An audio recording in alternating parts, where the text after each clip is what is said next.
Rosemary! Napalingon ako kay Macy nang tawagin niya ako. Bihis na rin siya para sa eskwela. Pasensya na, kailangan ko palang mauna sa school. Susunduin ko pa si Kylie dahil may problema siya. Can you do me a favor? Pwede pakisabi kay Sir Brian na malilate ako. Mahabang wika niya. Tumango ako at ngumiti. Sige, magji-jeep na lang. Ha? Bakit? Kasabay mo si Richard. Sige na, paalam. Gusto ko siyang pigilang umalis para magreklamo, pero nawala na siya ng tuluyan. Napabagsak ang dalawa kong balikat sa inis. Bakit ba kasi kailangan ko pang sumabay sa kanya kung pwede naman akong mag-jeep? Hoy, hinihintay ka na ng alaga mo sa labas. Napairap ako ng palihim sa biglaang sabi ni Manang. Kinakabahan na naman ako. Naaalala ko na naman ang nangyari kahapon. Ang sinabi niya sa akin. Sige po, wika ko. Nagmamadali akong lumabas patungo sa kotse. Nakita ko pang nasa labas siya na nag-aantay. Napaiwas ako ng tingin at dumiretso sa pagpasok na hindi niya pinansin o binati man lang. Ano naman ang sasabihin ko sa kanya? Seatbelt. Gulat akong napatingin sa kanya na kaagad ring umiwas nang makita kong nakaharap pala siya sa akin. Nagmamadali kong inayos ang seatbelt at hindi na nagsalita. Nagsimula na rin naman siyang magmaneho.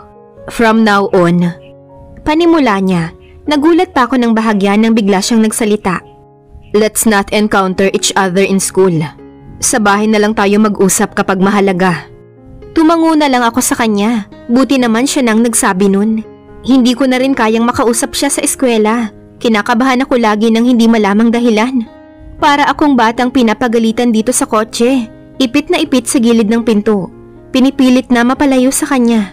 Nagdarasal na sana makarating na kami, pero bakit ang bagal ng biyahe? Malapit lang naman. Shit! Traffic!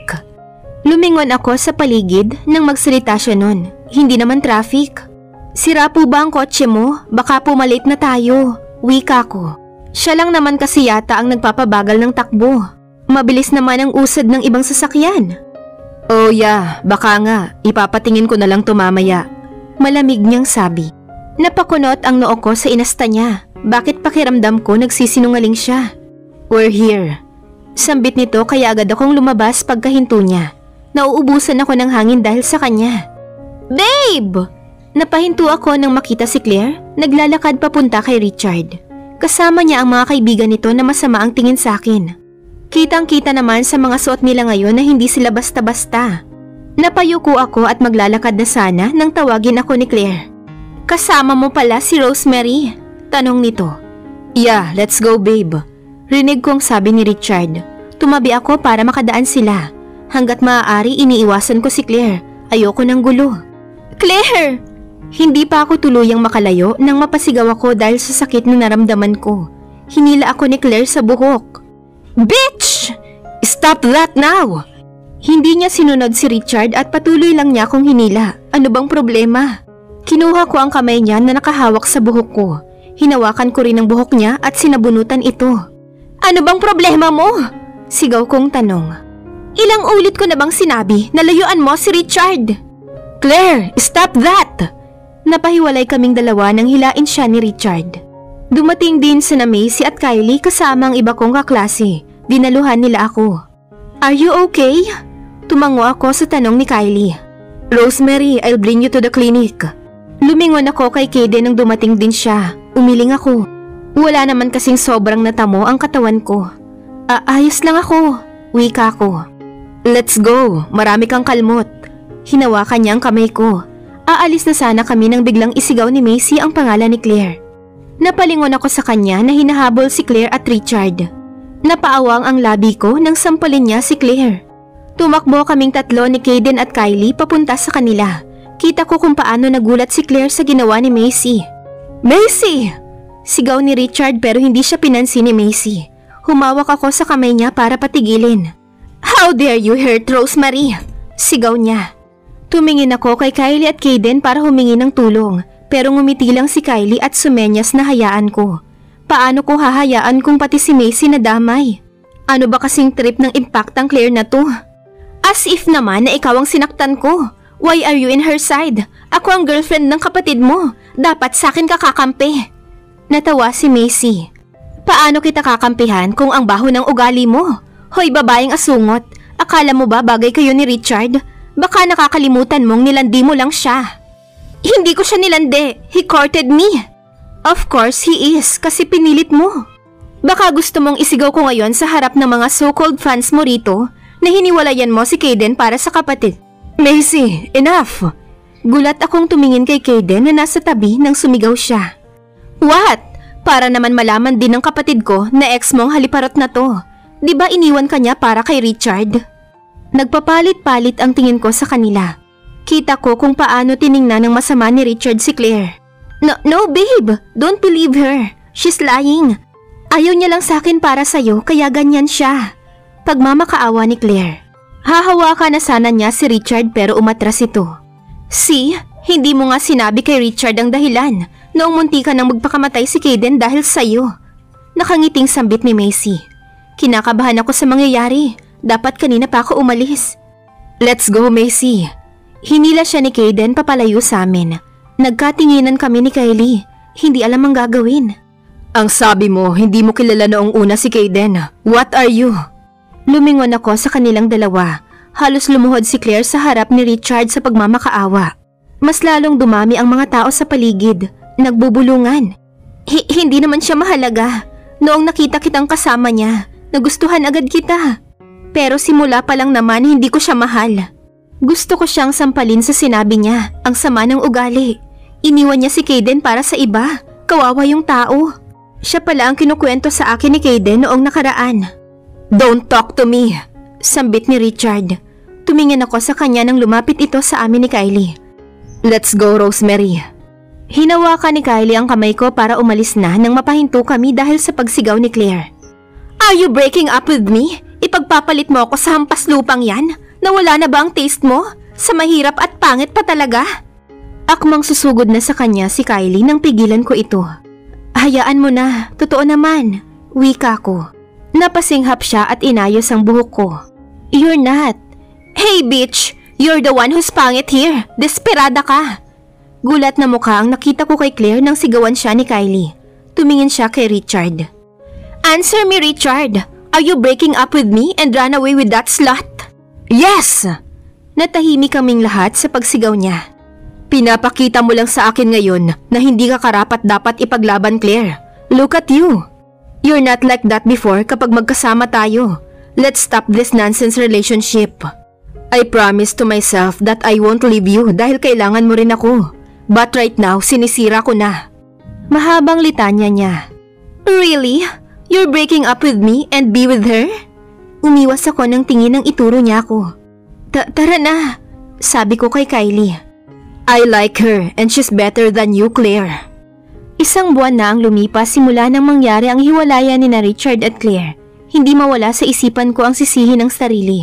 Pakiramdam ko, ako ang dahilan ng tuluyan nilang pagkawasak. Kasi simula nun at hanggang ngayon, tanging pag-iwas kay Richard ang nagawa ko. Nilalapitan ko lang siya kung kinakailangan, pero hanggang doon na lang yun. Hindi na lumagpas at wala namang dapat pang ilagpas. Nag-iimpake ako ng mga damit ko para umuwi sa probinsya namin. Matagal na rin na hindi ko nakita ang pamilya ko. Kumusta na kaya sila? Naaalala pa kaya nila ako? Napabuntong hininga ako at binilisan ng pagkilos. Kailangan ko pang bumiyahe papuntang sakayan ng bus. Noong nakaraang linggo lang ako nagpaalam kay Ma'am Eliza. Buti na lang at pinayagan ako. Napakabait pa dahil binigyan niya ako ng advance payment para sa buwan na ito. Tapos ka na? Napalingon ako sa pintuan nang bumukas ito. Nakasilip na mukha ni Manang ang nakita ko. Opo, paalis na rin po. Nakangiti kong sambit. Naglakad siya patungo sa akin at may inabot na bag. Taka ko siyang tiningnan. Baon mo sa biyahe, baka gutumin ka. Sambit niya. Kinuha ko ito at nilagay sa isa ko pang bag. Salamat po, wika ko. Mag-ingat ka sa biyahe, nak. Kung maaari bumili ka ng cellphone mo para matawagan kami rito. May naipon ka naman na. Ito ang numero ko. Tawagan mo kaagad ako kapag magkaroon ka na, ha? Mahabang sabi niya. Tumango na lang ako at ngumiti sa kanya bago magpaalam. Hindi naman talaga kailangan na magkaroon ako ng bagong cellphone. Pero siguro nga bibili na ako para na rin matawagan ko sila mama pagbalik ko rito sa Maynila. Akma akong lalabas nang bumungad sa akin ng isang bulto ng tao. Napaatras ako nang makilala ko siya. Are you going home without my consent? Napalunok ako nang marinig ang malamig na boses niya. Uuwi po muna ako, sir, sa amin. Bakit ako nauutal? Iba talaga ang pakiramdam ko kapag nasa harap ko siya, kahit na nakayuko lang naman ako. Narinig ko ang pagbuntong hininga niya. Iyahatid na kita. Otomatiko akong tumingin sa kanya. Mabilis na umiling. Hindi na po kailangan, kaya ko naman po. Ihahatid kita, Rosemary. Hindi na ako nakapagsalita nang bigla niya akong talikuran. Pinagmasdan ko ang likod niyang papunta sa kotse nito. Naglabas ako ng isang buntong hininga. May magagawa pa ba ako kung siya mismo ang nagsabi? Sasakayan na lang po ng bus, sir. Baka po matagalan ang balik niyo rito sa Maynila. Sambit ko. Wala akong narinig na sagot mula sa kanya. Siguro naman papayag siya roon. Inayos ko na lang ang sarili ko at tumahimik na. Mamaya na lang ako magpapasalamat. Gulat naman akong tumingin sa kanya nang maiabot ito sa akin. Take this. Wika niya na hindi man lang nakatingin sa akin. Alinlangan man ngunit kinuha ko rin ito at tiningnan ang laman. Halos manlaki ang mata ko nang mapagtantong cellphone ang laman ng maliit na bag. Sir, bakit po? Hindi ko po yan matatanggap. Ibinilik ko sa kanya ang bag. Anong nakain ito at binigyan ako ng cellphone? Hindi niya tinanggap kaya pilit niya itong ibinibigay sa akin. Pilit din akong tumatanggi pero natigil na rin nang samaan niya ako ng tingin. Take that and call me kapag nakarating ka na sa inyo. Po? Ewan ko ba? Lagi akong nabibingi kapag nagsasalita siya. I already put my SIM card there and my number. Nag-iisang contact dyan ay sa akin. You're not allowed to put another contact unless it's your family or my family. Ha? Ano?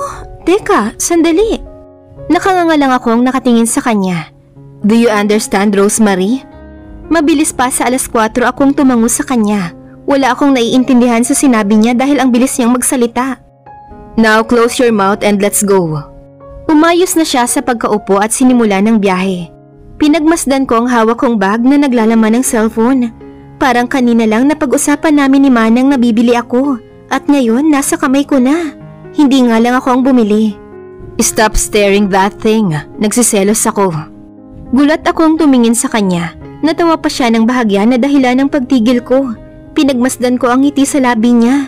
Ang ganda sa paningin. You should open it. Marunong ka naman sigurong gumamit ng cellphone. Tanong nito. Opo, salamat po. Nahihiya akong sambit.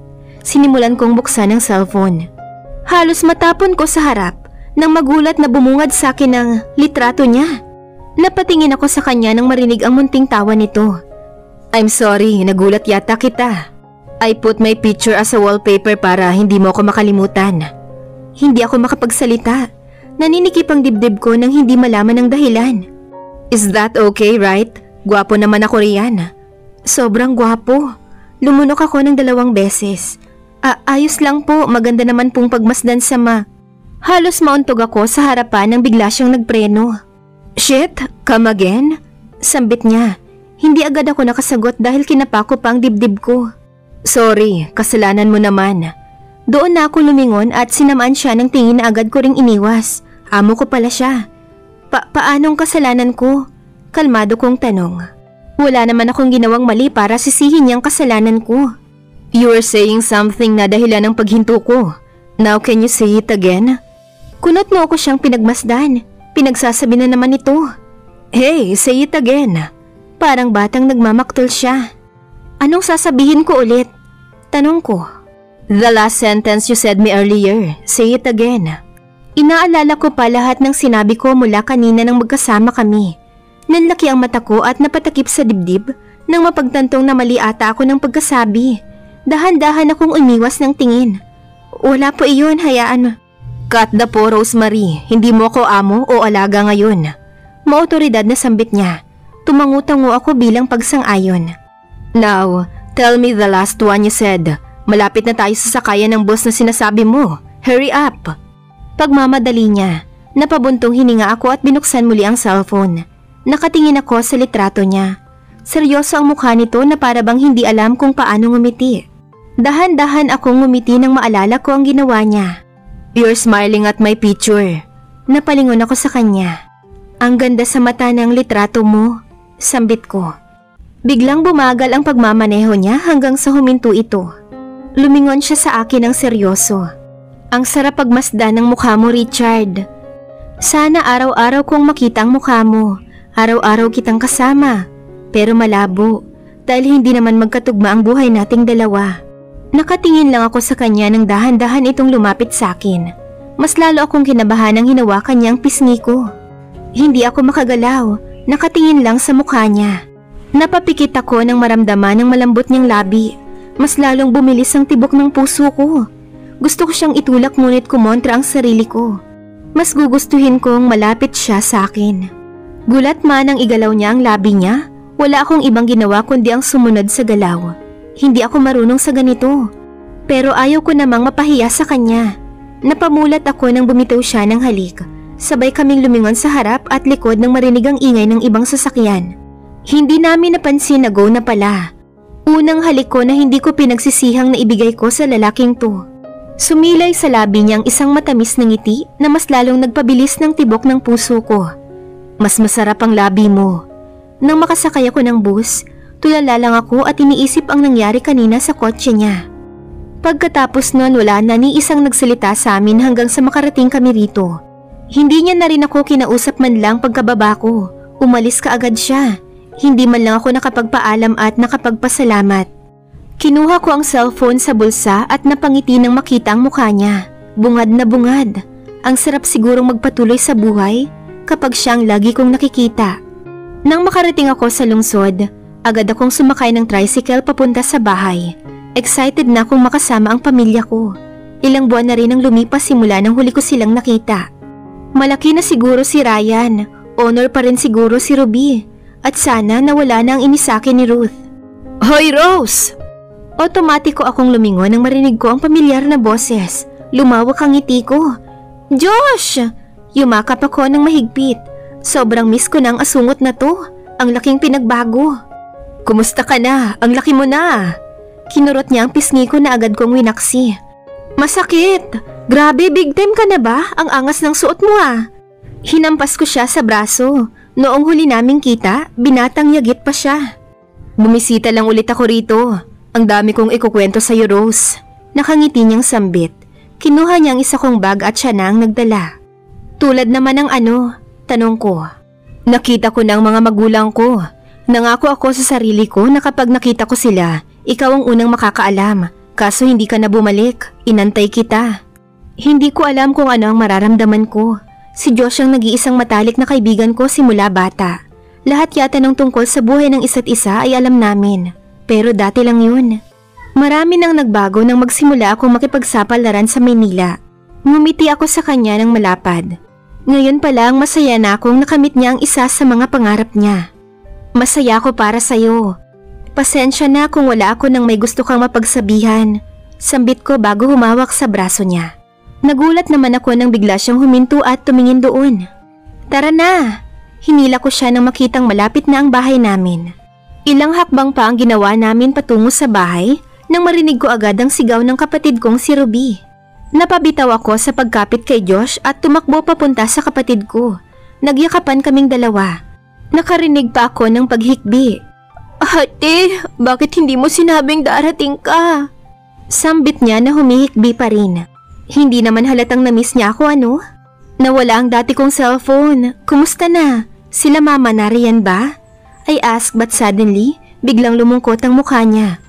Bakit? May nangyari ba? Dagdag ko. Umiling siya. Ilang buwan nang hindi umuwi si nanay. Para akong binagsaka ng langit at lupa sa narinig. Paanong ilang buwan? Bakit? Saan siya nagpunta? Magsasalita pa sana siya nang may biglang sumingit.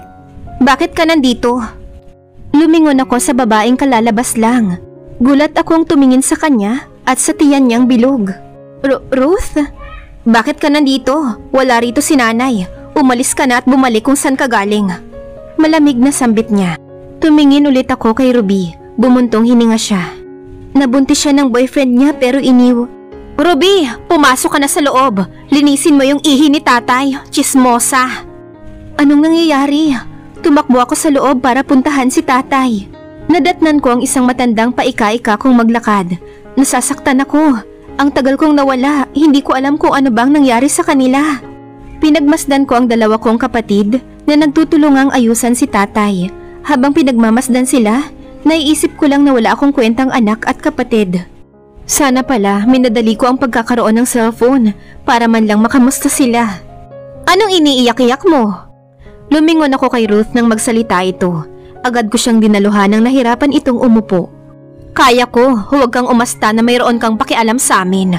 Hindi ko siya pinakinggan. Nagpatuloy pa rin ako sa pagtulong sa kanya. Ano ba? Gulat akong tumingin sa kanya. Buti na lang ay nasalo ako ni Josh nang itulak ako ni Ruth.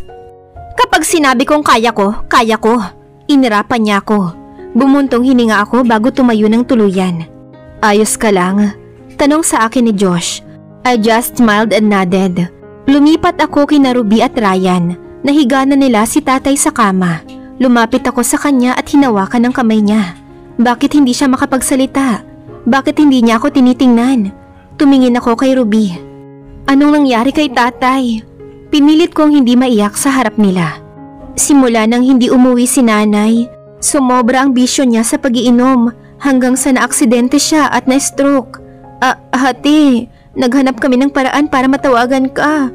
Pero wala kaming mahanap. Ate, hirap na hirap kaming tatlo. Akala namin hindi na kami makakaahon. Doon na nagsimulang tumulo ang luha ko habang nakikita ang pamilya ko ngayon na nahihirapan at ako ang panganay na wala man lang nagawa. Hindi ko napansin ang pag-alis ni Josh. Kaming tatlo lang ang naiwan kasama si tatay. Kumusta ang pag-aaral ninyo? Tanong ko. Gusto kong malaman ng lahat. Tumingin ako kay Ryan nang lumabas ito. Tumigil na kaming dalawa. Gulat akong tumingin kay Ruby. Hinawakan ko ang kamay niya. Sorry, hindi ko alam na ganito ang mangyayari. Patawarin ninyo ako. Humikbi ako ng humikbi para bang may nakabara sa lalamunan ko. Ate, ikukwento ko ang lahat, baka umalis ka na naman. Makinig ka muna. Baka sa mukha niya ang lungkot pero may ngiti pa rin sa kanyang labi. Lumunok ako ng 2 beses. Hinanda ang sarili kung ano man ang marinig mula sa kanya. Noong nalaman ni nanay na buntis si Ate Ruth, nagalit siya at pinalayas niya si ate kahit nagdadalang tao. Nag-away sila ni tatay dahil doon, dahil ayaw pumayag ni tatay na umalis si ate. Kinabukasan, hindi pa rin naging maayos si nanay at tatay. Pagkagising namin, wala na kaming nakita kahit anino ni nanay. Umalis siya, ni sulat walang iniwan. Galit na galit si tatay kung ano-ano ang naiisip niya hanggang sa sumobra ang bisyo niya. Uuwi na lang siya na lasing at aalis ng bahay para uminom. Halos wala na kaming makain dahil sa paglalasing niya. Laging napapaaway si Ryan sa eskwela dahil kay Ate Ruth. Ate, nahihirapan kami. Tumingin ako sa itaas. Hindi ko yata kayang pakinggan ang iba pang sasabihin niya. Huminto siya saglit sa pagsasalita at baka sa mukha nito ang hirap. May mga butil ng luha sa pisngi nito. Gusto kong yakapin ng mahigpit ang kapatid ko, ngunit hindi ako makagalaw. Parang napapako ako sa kinauupuan ko. Ate, hinanap namin ni Ryan si nanay para kay tatay. Pero nabigo kami.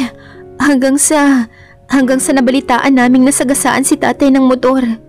Ibang tao ang nagdala sa kanya sa ospital. Takot na takot kami ni Ryan noon. Akala namin hindi na mabubuhay si tatay. Hindi namin alam kung saan kami kukuha ng pera panggastos sa ospital. Tumigil kami sa pag-aaral para bawas sa gastusin at ang ipon namin ni Ryan ang nagastos namin. Kulang pa yun. Buti na lang pumayag ang ospital na iuwi namin si tatay at pagdating namin sa bahay, nadatnan namin si Ate Ruth na iyak ng iyak at malaki na ang tiyan. Akala niya papansinin siya ni tatay noon pero simula noon, hindi na makapagsalita si tatay. Hindi ko na kaya. Ate, sumubo kami ni Ate Ruth ng iba't ibang trabaho para may makain. Si Ryan, ate. Si Ryan, natuto siyang gumawa ng mali at wala kaming magawa dahil doon kami nabubuhay. Kahit si Ate Ruth, sinubukan niyang gumawa ng paraan para makontak ka pero wala. Wala kaming nahanap na paraan hanggang sa sumuko na kami. Mag-aantay na ikaw na ang kusang umuwi. Pati si nanay sinukuan na kaming hanapin. Tumayo ako at lumabas ng kwarto. Hindi ko kaya ang naririnig ko. Tumakbo ako sa likod ng bahay at dito umiyak ng umiyak. Panginoon, bakit hindi mo ako binigyan ng signs na ganito na pala naghihirap ang pamilya ko? Ang sama ko bang anak sa'yo? Ang sama ko bang kapatid? Hindi ko nagagawa ang responsibilidad sa pamilya ko. Masakit ba? Inalis ko ang luha mula sa pisngi ko. Nilingon ko si Ruth na umiiyak din. Ruth, sorry, hindi ko alam. Ngayong alam mo na ang nangyari, makakaalis ka na. Hindi ka namin kailangan.